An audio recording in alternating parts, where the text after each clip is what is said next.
Hello and welcome to the Bearded Mystic Podcast, and I'm your host Rahul N. Singh. Thank you for taking out the time today to either watch or listen to this exclusive bonus episode. Today we are beginning my thoughts on the Upanishads, and this series is exclusively for Patreon, Supercast and Apple subscription subscribers. Before I do begin, there's a few important announcements. Every Saturday at 11 a.m. Eastern Standard Time, there's a free virtual meditation session along with a discussion and Q&A for around 1 hour. You can find the details in the show notes and read the description below if you're interested in meditating with us as a community. If you're watching this on YouTube, please do like, comment and subscribe to this YouTube channel, and do share this new series with your friends and family who you feel really want to deepen their understanding or get acquainted to the Upanishads, which is an amazing spiritual text, one that has inspired me a lot. Today we will be beginning with the Isha Upanishad,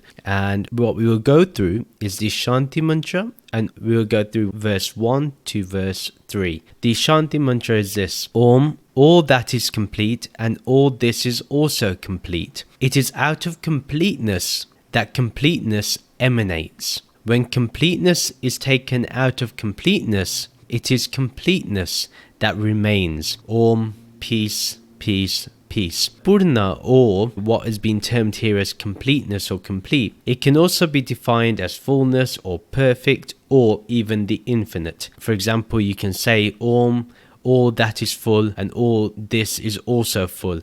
It is out of fullness that fullness emanates. When fullness is taken out of fullness, it is fullness that remains. Om, peace, peace, peace. You can read it in any way that you like, whatever you find comfortable. I like the word complete because no matter what happens, you can't make something incomplete once it's completed.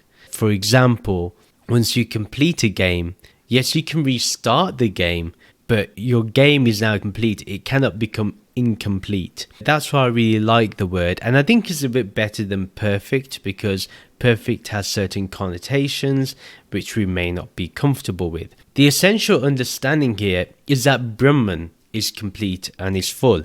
And what's interesting is that Brahman is not referred to by name.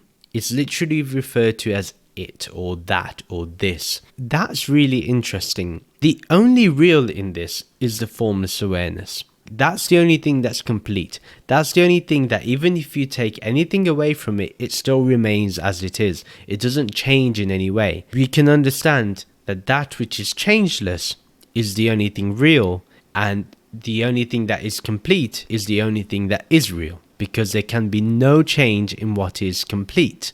One thing to know is that every Upanishad begins with their own Shanti Mantra. This is the one for the Isha Upanishad. Now, when you look into this specific Shanti Mantra, even here, what it's saying to you really is wherever you look, you see the completeness of reality. Once you come in contact with this reality, there's no way you can see it as incomplete or different or separate. It is what it is. It does not change. And anything that arises from this completeness is also complete. Although this world is changeless, when we see it through the eyes of that completeness, even that world is complete, because it's emanating from that completeness. It's emanating from that infinite. It's emanating from that fullness. The Upanishads is, and I would say Vedanta, is a complete philosophy that is inclusive. Now, going towards the Shanti Mantra again, when it says, if you take completeness out of that which is complete, it still remains complete.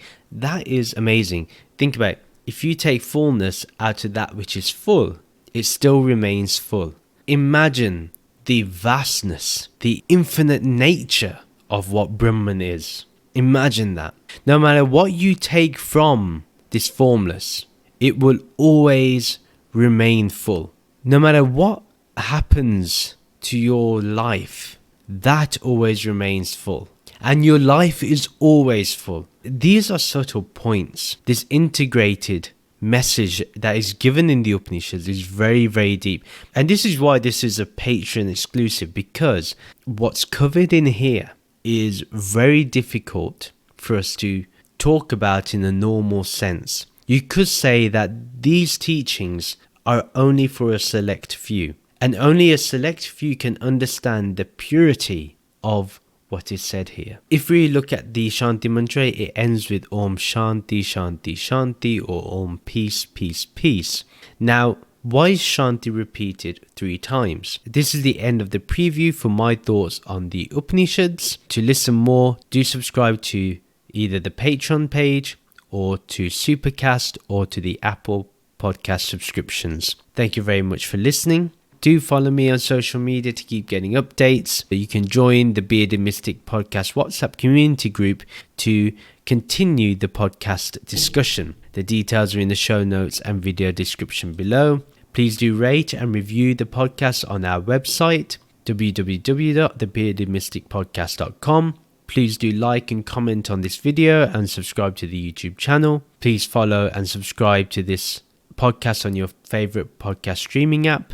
Let's end with the Soham Mantra and the Shanti Mantra. Soham, Soham, I am that, I am that. Om Shanti, Shanti, Shanti. Om Peace, Peace, Peace. Namaste.